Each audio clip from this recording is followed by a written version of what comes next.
Papuri po sa Panginoon sa ating pong mga pag-aawitan at sa tayong awit natin na pakinggan. Good morning po mga kapatid. Good morning po sa mga kasama po natin online. Sabi po ni Charles Stanley, isang tagapang-aral at isang manunulat, sabi niya ganito, I believe that most Christians in most churches have never worshiped God. We can go to church but we don't worship. We sing songs but we don't worship. We listen sermons but still not worship. Many times it is true. Hindi lahat na nagpupunta sa simbahan ay sumasamba talaga sa Diyos. Maraming pumupunta sa simbahan, uma-attend lang ng pagsamba. It's different. Magkaiba yon. Iba yung sumamba sa umattend ng gawain ng pagsamba. Kaya dapat mga kapatid, after worship program po natin, worship service natin, sinusuri natin ang sarili natin kung tayo umattend lang ng worship or nag-worship talaga tayo. Listen mga kapatid, we don't attend church worship. We worship. Sumasamba tayo sa Panginoon. Paano natin malalaman kung sumamba talaga tayo sa Diyos kung may nagbabago sa buhay natin? Gano'n na ba karaming worship service ang inantanan natin, pero ang ending, we are the same. So hindi tayo nag-worship talaga. Because true worship is life-changing. It changes lives. Binabago ang buhay natin. Diba? Every Sunday, after we worship the Lord, merong mga changes na nagaganap sa buhay natin. Like Moses, do you remember him? Nung nakipagniig siya, nakiusap sa Diyos, umakyat dun sa bundok, bumaba ang presensya ng Diyos, he worshiped God. What happened? Exodus 34:29, mula sa bundok ng Sinai, bumaba si Moises, dala ang 2 tapyas na batong kinasusulatan ng mga utos. Hindi niya namamalaya na dahil sa pakikipag-usap niya kay Yahweh, nagniningning pala ang kanyang mukha. Hindi pwede na ikaw ay makikipagniig sa Diyos na walang mangyayaring pagbabago sa buhay mo. So si Moises na nakipagniig siya sa Diyos, pagbaba niya, glowing yung kanyang mukha. Nagniningning, yung kanya pong mukha. Yun yung napakagandang nangyari sa kanya. Tingnan mo katabi mo, glowing ba? Busangot pa rin siya, galit na galit pa rin siya sa asawa niya bago pumunta rito. Galit na galit pa sa mga anak pa rin. Sana paglabas nyo, glowing tayo. Merong change. Actually, totoo naman yun, di ba?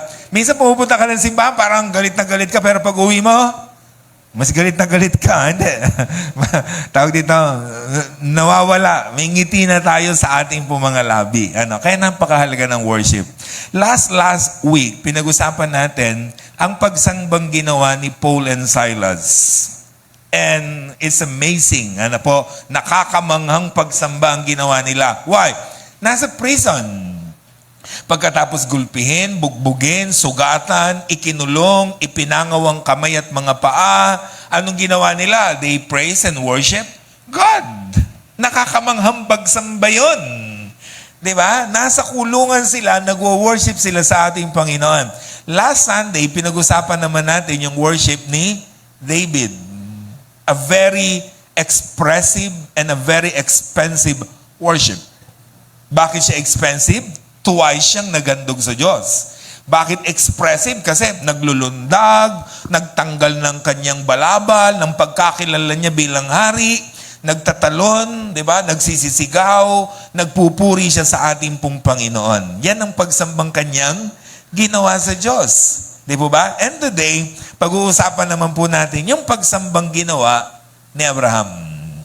Yung worship na kanyang ginawa sa Diyos, nakapupulutan natin ng napakagandang mga practical na paraan upang tayo man tulad ni Abraham sasamba sa Diyos na nagiging kalugod-lugod sa Kanya. And it was found in Genesis chapter 22. So titignan natin ang pagsambang ginawa ni Abraham sa Diyos, paano siya naging acceptable to the Lord, at ganun din yung gagawin nating pagsamba in a practical ways dito po sa Taytay Church of Christ. So, let's start in verse 1. Pagkalipas ng ilang panahon, sinubok ng Diyos si Abraham. Take note that word, sinubok ng Diyos si Abraham. Tinawag siya ng Diyos, Abraham, narito po ako, tugon naman niya. So nilinaw agad, pagbukas pa lang ng tabing ng chapter 22, malinaw na agad that it was a test. So God put Abraham's faith in a test. So testing ito ito'y isang test na ginawa ng Diyos kay Abraham. Actually, this test is not to produce faith. Kasi may faith si Abraham. So this test is to reveal his faith. Gaano na ba kalaki, kalawak, yung pananampalataya ni Abraham? Imagine yung mga kapatid, tinawag ng Diyos si Abraham, pinapunta sa isang lugar, pinangakuan na bibigyan ng lahi, pero hindi siya magkaanak-anak. Okay? So maraming beses he failed, but this time, ipapakita ni Abraham kung gaano nakalaki ang pananampalataya niya sa ating pong Panginoon. So tinawag siya ng Diyos, ang sabi ng Diyos sa kanya, Abraham. Kasi diba, pag may tatawagin ka, may kakausapin ka, to call his attention, tawagin mo siya sa kanyang pangalan. So God called Abraham in his name. Abraham, sabi niya. And Abraham answered. Anong sagot niya? Here I am, Lord. Sabi niya, narito po ako. Alam mo ibig sabihin ng sagot ni Abraham na, narito po ako? It means, I'm ready to listen. I'm ready to obey anything na sasabihin mo sa akin. Verse 2. Sinabi sa kanya, isama mo ang kaisa-isa at pinakamamahal mong anak na si Isaac. Magpunta kayo sa lupaing Moriah, umakyat kayo sa bundok na ituturo ko sa iyo, ihandog mo siya sa akin. So sabi ng Diyos kay Abraham, bring your son, your only son, whom you love. Okay? Mga kapatid, nakita yung sabi ng Diyos sa kanya, dalhin mo ang iyong kaisa-isang anak. Teka lang, isa lang ba talaga ang anak ni Abraham? Di ba may panganay siyang anak? Sino nga yung panganay niya? Sino? Ismael. Di ba? Yung anak niya kay Hagar. Kasi iniisip nila, di yata tayo magkaanak-anak. So sila nang gumawa ng way. Di ba? Pinasiping ni Sarah si Hagar. Sa kanya, nagbunga ito. Nagkaroon sila ng anak. Okay? Pero bakit sinabi ng Diyos na, bring your son, your only son? Okay? Bakit kaya? Kasi mga kapatid, as far as God's covenant to Abraham is concerned, Abraham had only one son and that is Isaac. Okay? Pag ang pinag-uusapan is covenant ng Diyos kay Abraham, isa lang ang anak niya. Okay? Yun po ay si Isaac dahil yun ang ipinangako ng Diyos sa kanila. Okay? Hindi si Ismael ang ipinangako. Way nila yon. Okay? Yung way ng Diyos ay si Isaac. So yun ang anak niya. At bakit pinadadala si Isaac sa Mount Moriah? Para ito'y sunugin bilang handog. So sabi ng Diyos sa kanya, burn him as an offering for me. So bring your Isaac, your only son, your son, sabi niya, whom you love, and burn him for me. Ihandog mo siya sa akin. At ang gusto ko, leksyonin mo siya, sunugin mo siya. Grabe naman pinagagawa ng Diyos sa kanya. Di ba? Actually, mga kapatid, ginagawa ba talaga ng Diyos yan? Gusto ba talaga niya na ang mga anak niya before, sa halip na hayop ay tao ang ipinahandog? No. Balik tayo sa verse 1. It was a test. Testing ito sa faith nitong si Abraham. Verse 3. Kinabukasan, maagang bumangon si Abraham. Nagsibak ng kahoy, nagagamiting panggatong sa handog na susunugin. Inihanda niya ang asno at umalis kasama ni Isaac. At ang dalawang aliping lalaki papunta sa lugar na sinasabi ng Diyos sa kanya. So Abraham immediately obeyed God's commands with faith. So sinunod niya agad yung utos ng Diyos sa kanya. Sabi ng verse, kinabukasan maaga siyang bumangon. Alam yung ibig sabihin ng maaga siyang bumangon? Without hesitation. Okay? Ready siya. So immediately he obeyed God, di ba? With faith and without hesitation. Anong ginawa niya agad? Nagsibak ng kahoy, inihanda ang asno, lahat ng kakailanganin niya, doon sa paghahandog niya sa Diyos, iniready niyang lahat. Kailan? Bumangon siya ng maaga. So Abraham's obedience showed that he trusted God. Yun po ay pagbibigay ng pagsunod niya at pagtitiwala sa ating pong Panginoon. Verse 4 and verse 5. Nang ikatlong araw ng paglalakbay, natanaw na nila ang dakong kanilang pupuntahan. Kaya sinabi ni Abraham sa kanyang mga alipin, bantayan niyo rito ang asno at kami na lamang ng bata ang aakyat sa bundok. Sasamba kami sa dako roon, babalikan namin kayo. So Abraham took 3 days journey. So imagine mga kapatid, matanda na si Abraham this time, uugod-ugod na siya, pero kinaya pa rin niya yung 3 days journey, going to the place of worship, kung saan susunugin niya bilang handog yung anak niya para sa ating pong Panginoon. Tanong, bakit sa malayo pinapunta ng Diyos si Abraham?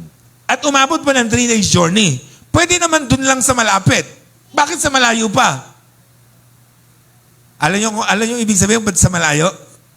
Para it was a test. Tatanda niyo, it was a test. Anong ibinibigay ng pagkakataon ng Diyos kay Abraham? Baka magbagong isip.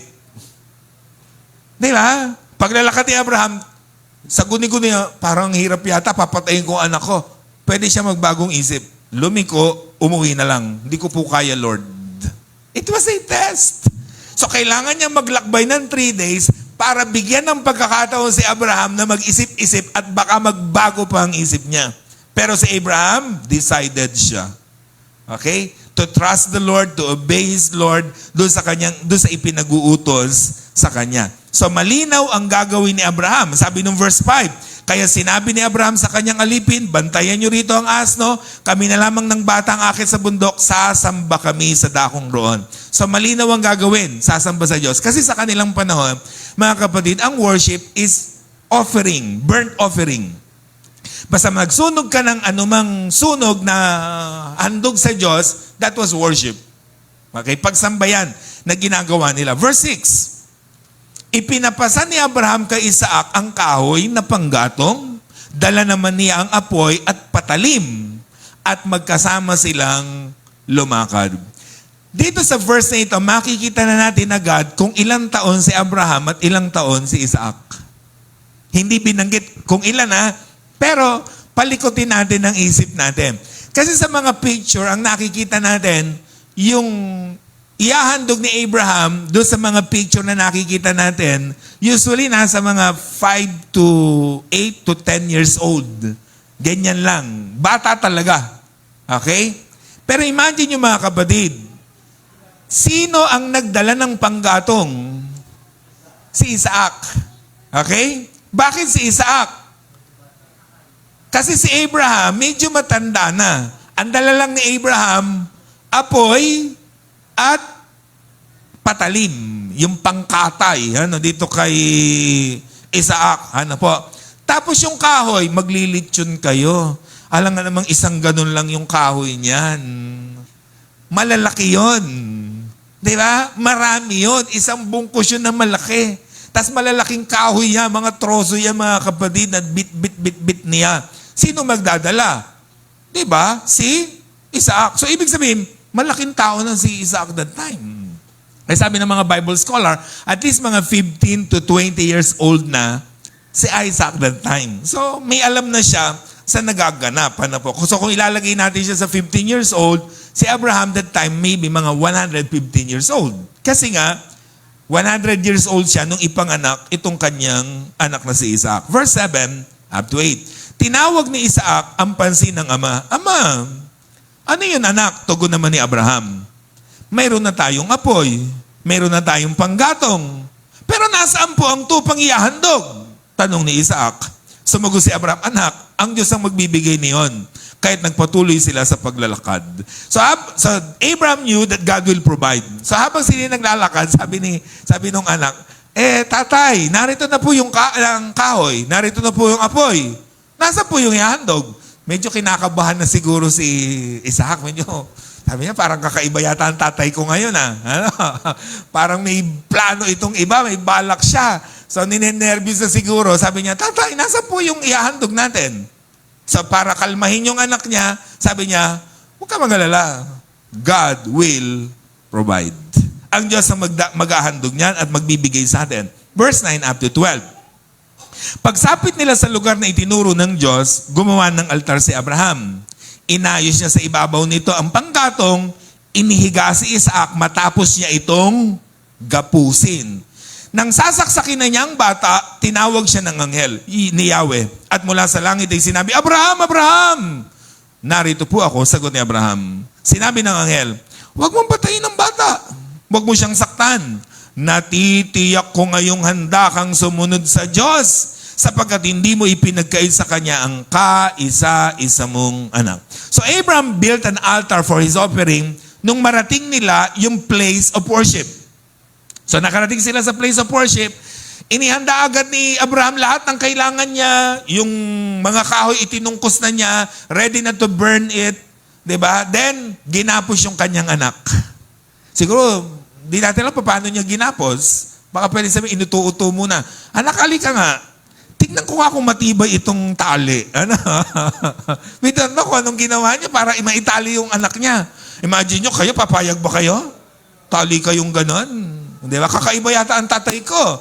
Pero siguro sabi niya, halika nga, titingnan ko kung matibay. So itinali hanggang magapos niya yung kanyang anak at hindi na makawala. Then inilagay niya doon sa kahoy, isang tungkos na kahoy na pagsusunugan sa kanya.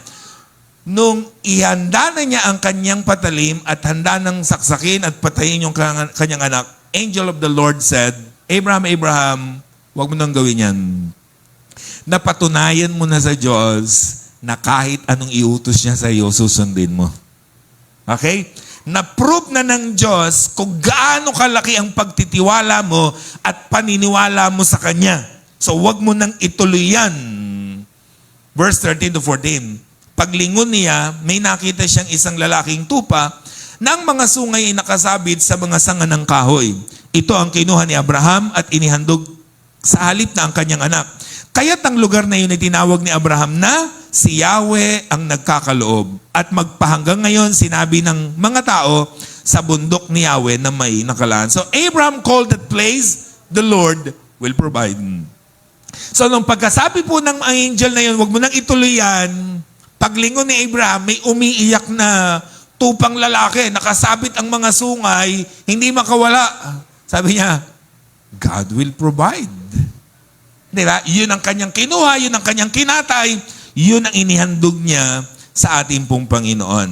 Verse 15 to 18, mula sa langit, nagsilitang muli kay Abraham ang anghel ni Yahweh, ako'y nangangako sa pamagitan ng aking pangalang Yahweh, sapagkat hindi mo ipinagkait sa akin ang kaisa-isa mong anak. Take note that word, pagpapalain kita.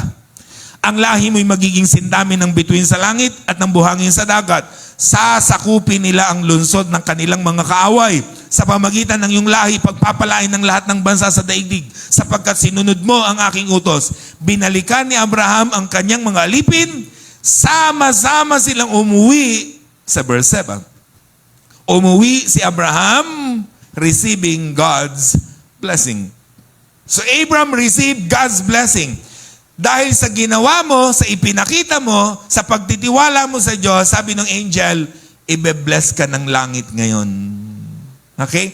So, ni-receive ni Abraham yung blessing ng Diyos dahil sa kanyang pagsambang nakalulugod. In other words, umuwi siya sa kanyang bahay sa Beersheba na natanggap niya ang blessing ng ating pong Panginoon. Why? Dahil sa kanyang nakalulugod na pagsamba sa Panginoon. Okay? Tapos ang kwento, ano ang kwenta nito sa atin today? So gaya ni Abraham, sasamba tayo sa Diyos. Paano tayo sasamba? Tingnan niyo yung verse 5, balikan natin. Kaya sinabi ni Abraham sa kanyang mga alipin, bantayan niyo rito ang asno, kami na lamang ng bata ang akit sa bundok. Anong gagawin? Sasamba kami sa dako roon, babalikan namin kayo. Malinaw ang gagawin ni Abraham. Mag-worship sa Diyos. Sasamba sa Diyos. Malinaw ang nangyari after niyang sumamba sa Diyos. He received God's blessing. So tayo man, every Sunday, we go to the church, we go to this chapel building, we worship the Lord, uuwi tayong bit-bit ang blessing ng Panginoon. So paano mangyayari yun? Okay?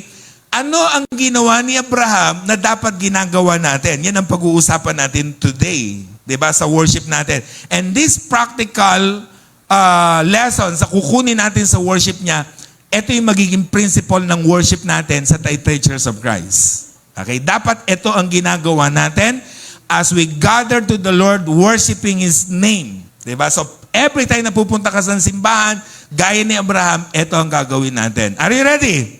Number 1, like Abraham, always bring your offering. Diba? Kapag sasamba tayo sa Diyos, dapat laging may dalang handog sa Kanya.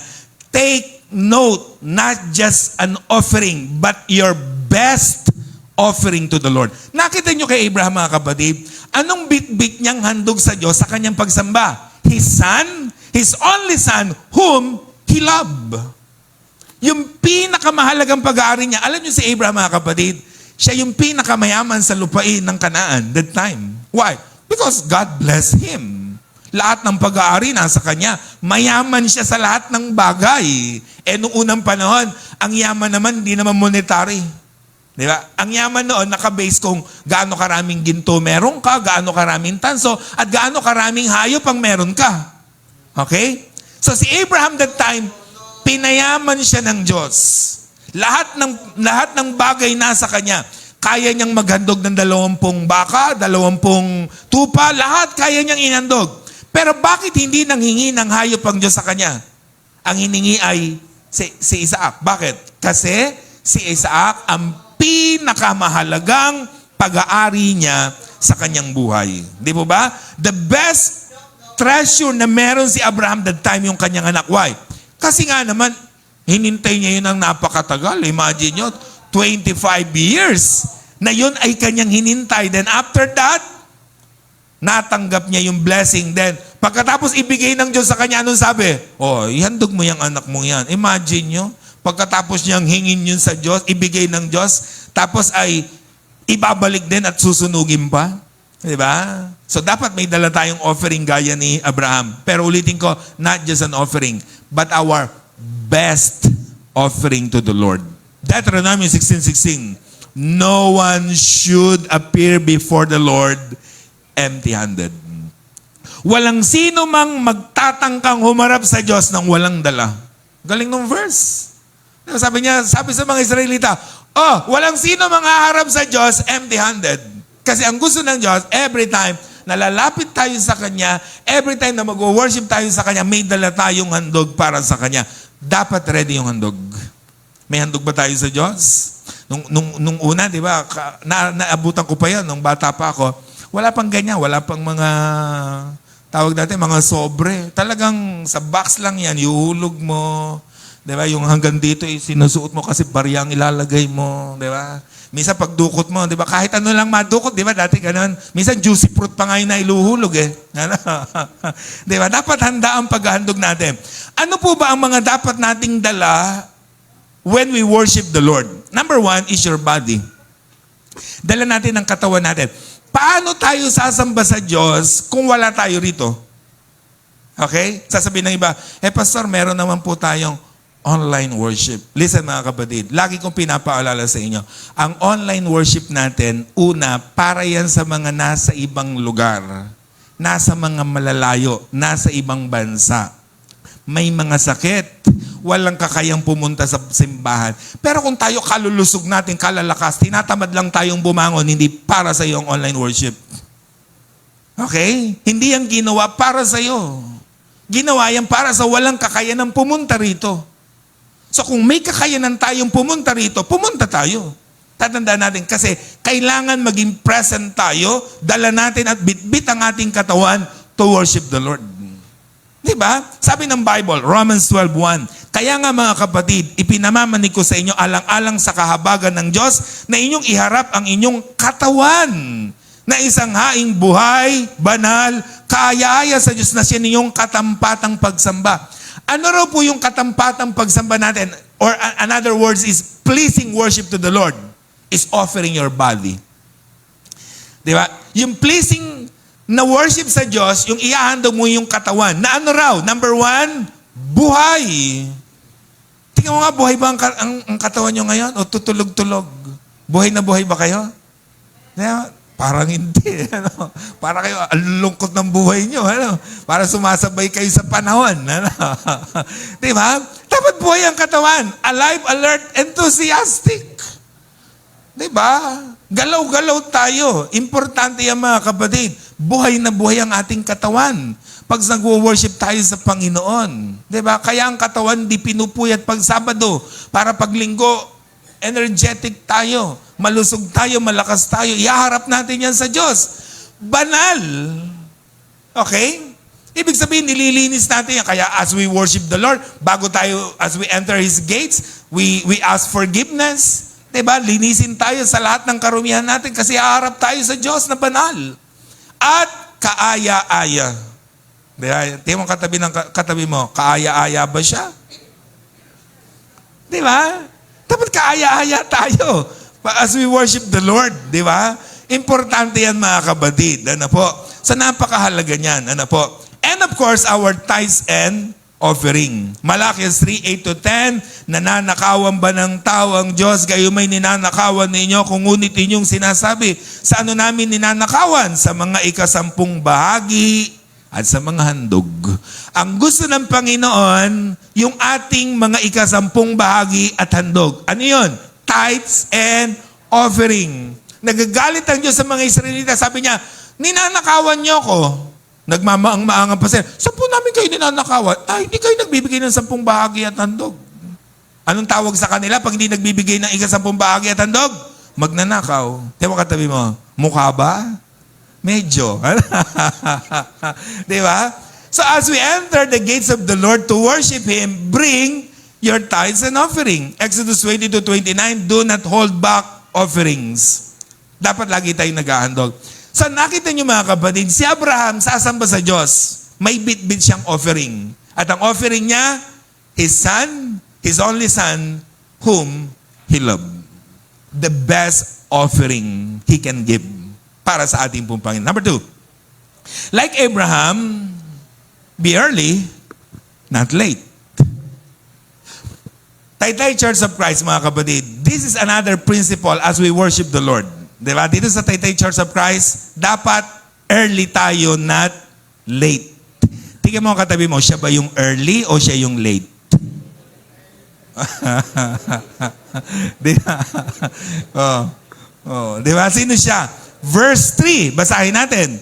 Kinabukasan, maagang bumangon si Abraham.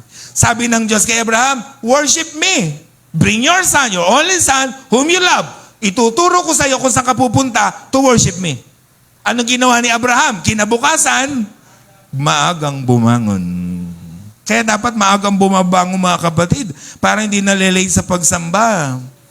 Diba? Dapat ganun din tayo, maagang bumabangon. Kung 7:30 a.m. kayo mag-worship, kasi nasa 10 kayo, 7:30, dapat mga 5 at least gising na kayo. Kayo 10 a.m., wala na kayong karapatang malate. Ang haba na ng oras. Di ba? Yun ang ibig sabihin natin mga kapatid. Ano po? Pastor, ang dami po kasi namin naliligo sa bahay. Tapos magbibiyahe po kami. Gaya.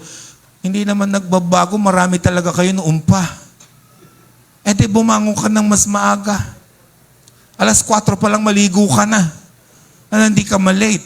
Di po ba? It's a matter of ano lang yan, discipline natin mga kapatid. Ano po? So hindi tayo dapat nagpapalate. Lalo na kung may gagawin kayo sa church. Kayo yung praise team, tas late kayo. Hindi pwede yun. Kayo ang tech team, late kayo. Lalo na kung usherette kayo, tas late pa kayo. Sino i-welcome nyo? Di ba? Usherette ka, tapos nasa loob ng lahat. Sino pa i-welcome nyo? Di ba? So kailangan maaga kayo, maaga tayo. At least, sa ating lahat, di ba, na mag-worship, at least 15 to 30 minutes bago mag-start ng worship, nasa simbahan na tayo.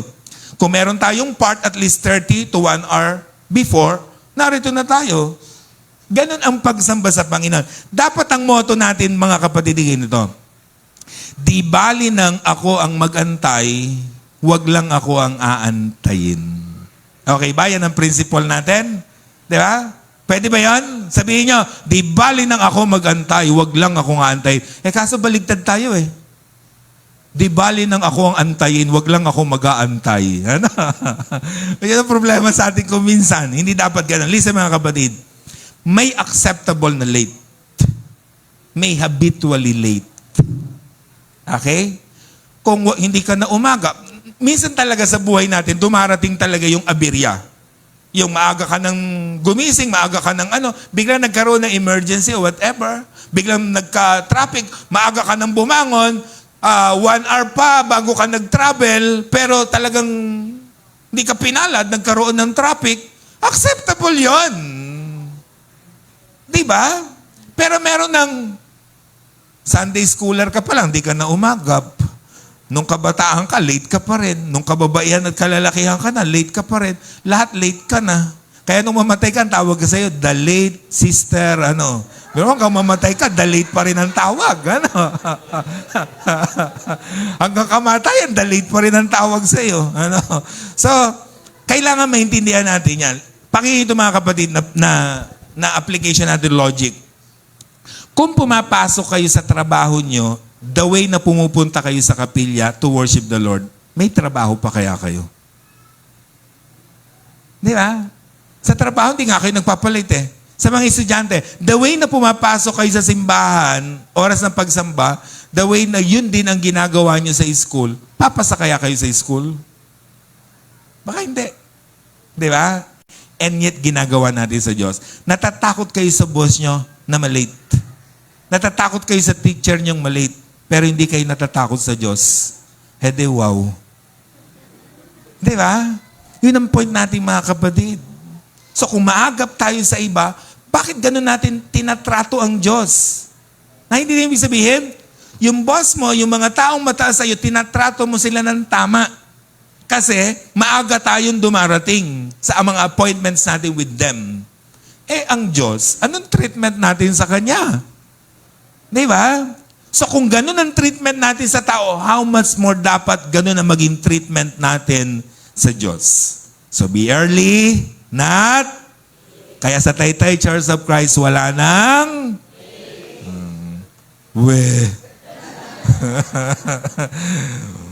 Totoo yan, ha? Okay. Number 3. Like Abraham, always prepare everything you need sa worship. Okay? Pag mag-worship ka sa Panginoon, gaya ni Abraham, i-ready mo na lahat ng kailangan mo. Tingnan yung verse 3. Kinabukasan, maagang bumangon si Abraham, nagsibak ng kahoy, nagagamiting panggatong sa handog na susunugin. Inihanda niya ang asno, umalis kasama ni Isaac at ng 2 aliping lalaki, pumunta sa lugar na sinabi ng Diyos sa kanya. Ano napansin niyo kay Abraham?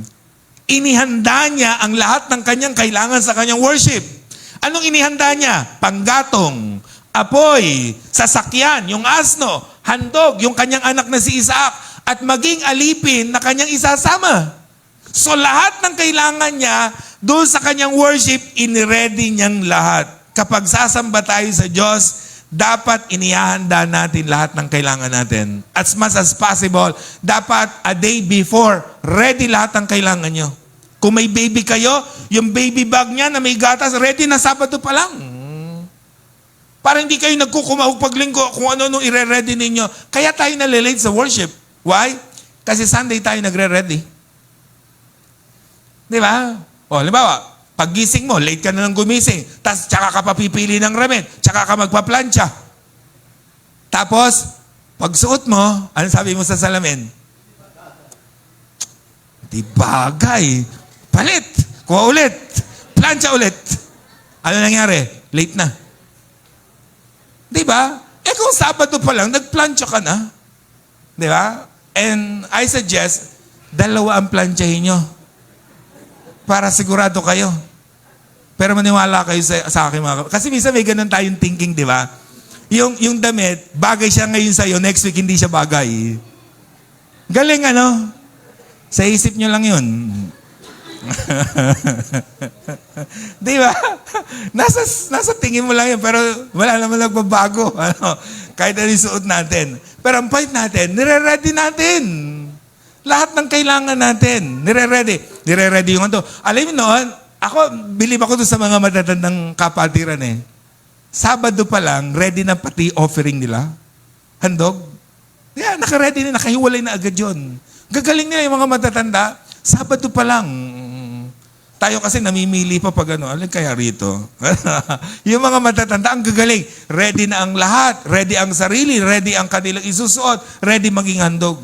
Dapat piniprepare ang lahat. Kasi makikipagniig ka sa Diyos eh.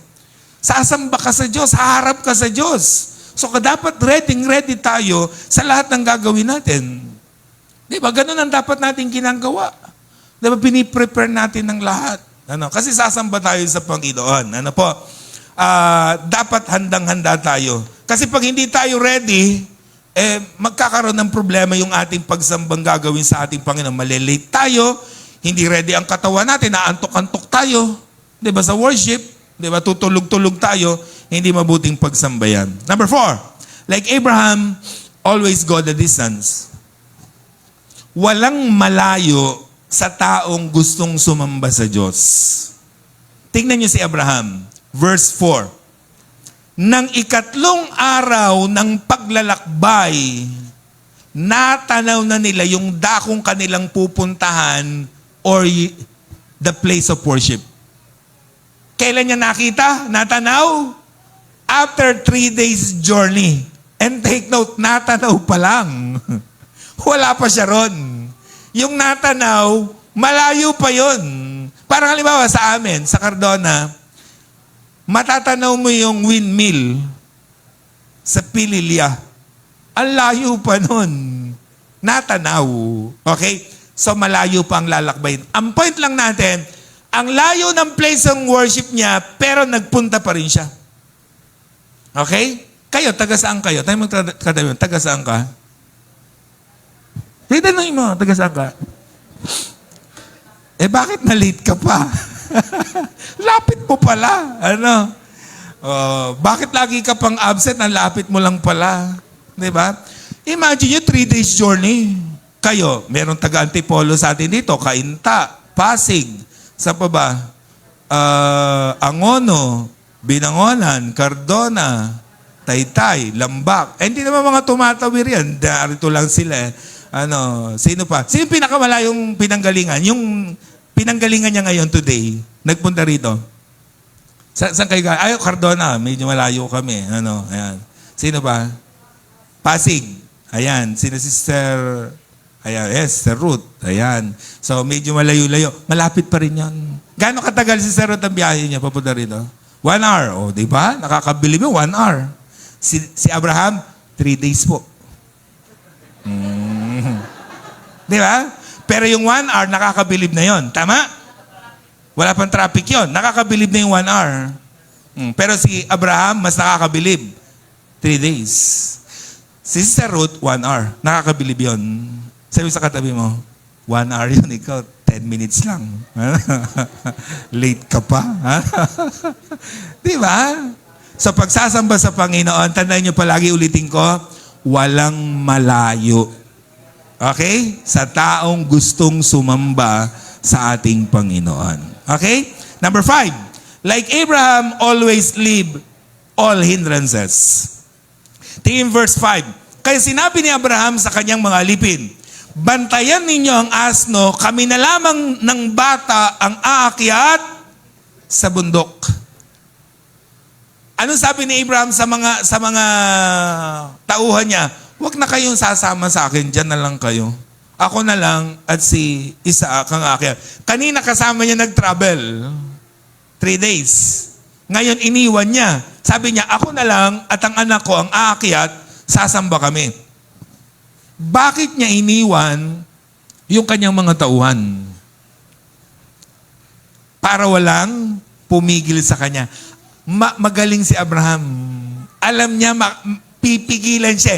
Imagine ninyo, mga kapatid, isang matanda, sasaksakin at kakatayin ng anak niya, susunugin niya at lilitsunin. Anong iisipin mo?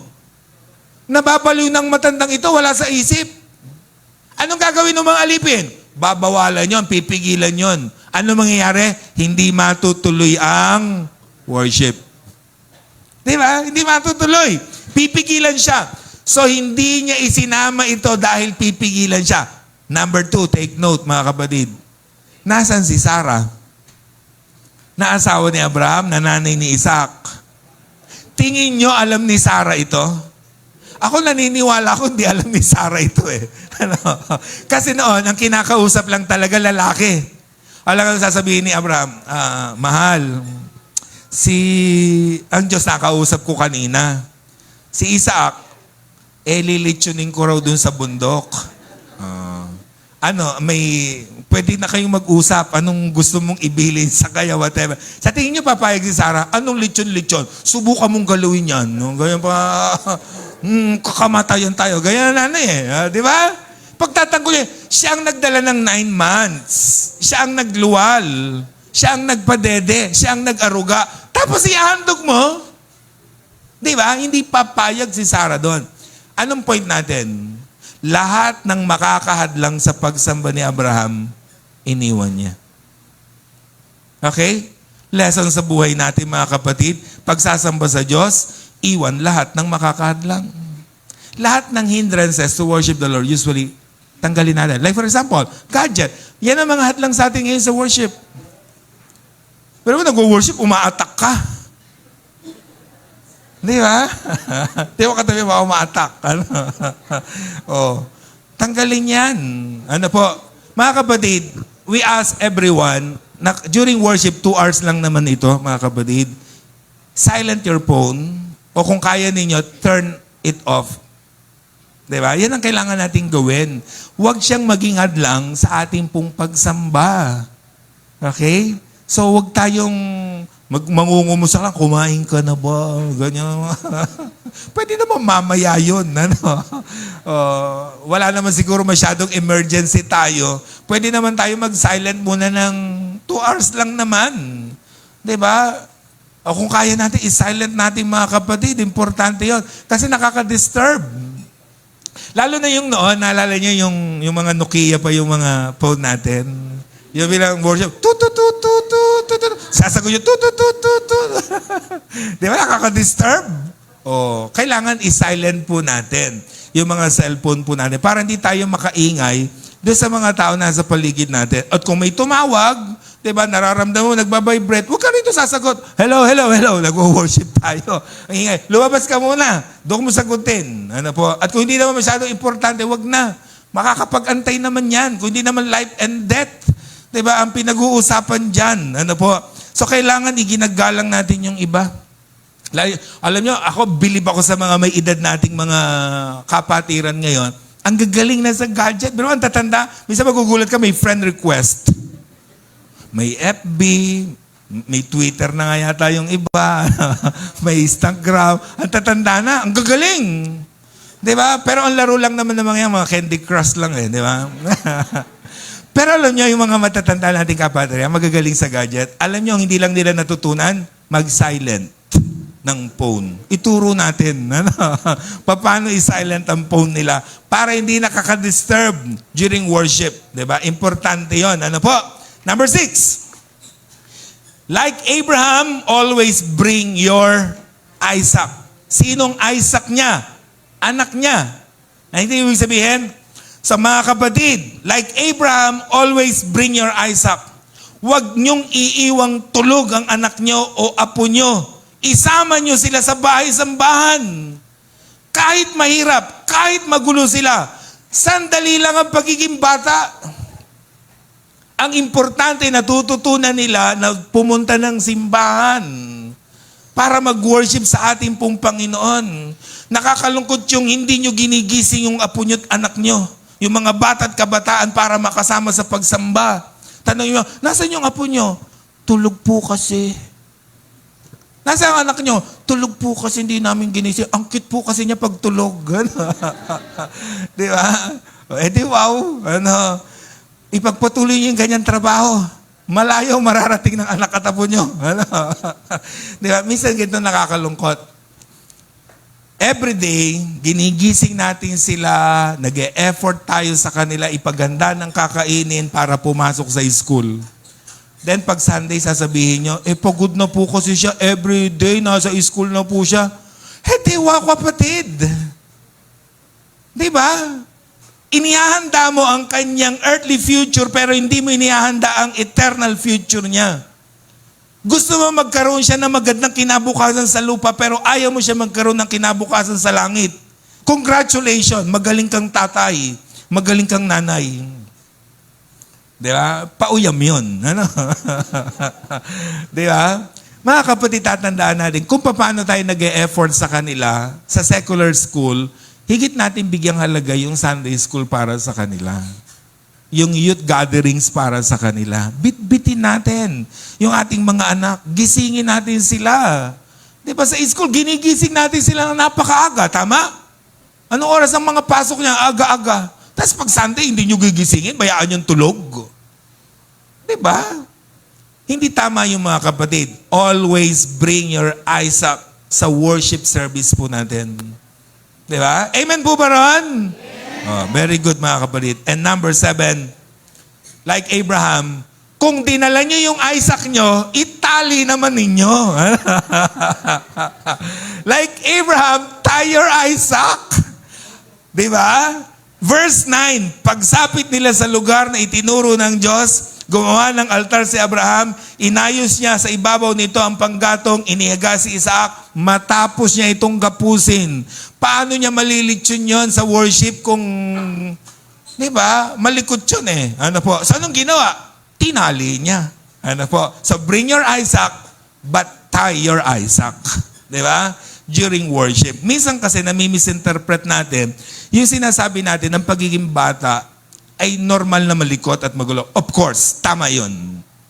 Pero kailangan natuturuan natin sila ng tinatawag nating good manners and right conduct during worship service. Diba? Importante yun na natututunan nila sa buhay. Di pa tayo pumupunta ng kapilya, sinasabi na natin sa anak natin, anak, pupunta tayo ng worship. Okay? Doon ka sa Sunday school. Ano yung mga kapatid ha? Anong edad? Sabi kanina, 3 years old pataas. Pwede naman Sunday school doon. Ihatid natin. Kung ayaw niyang magpaiwan, samahan niyo. Sandali lang yan. Maniwala kayo. Mai-enjoy niya yan. Ano po? Ngayon, kung ayaw pa rin niya, gusto niyong isama rito, itali natin. wag naman. Baka maghanap kayo. Pastor, nasan po ang pantali? Hindi naman literal. Ang point natin, tinuturuan sila ng good manners and right conduct. Diba? Sa pagsamba. Naalala niyo, sinabi ko sa inyo, kahit ako nung bata ako, ayoko sa Sunday school, gusto ko na riyan. Kasama ako ng nanay ko. Pero hindi ako magulo. Bakit? Bumabakat ang kuko niya. Diba? Nakaganon pa yun eh. Sige, mamaya ako sa bahay. At sigurado yun, totoo, mamaya ako sa bahay. Tayo kasi mga kapatid, minsan yung panakot natin sa anak natin, di totoo eh.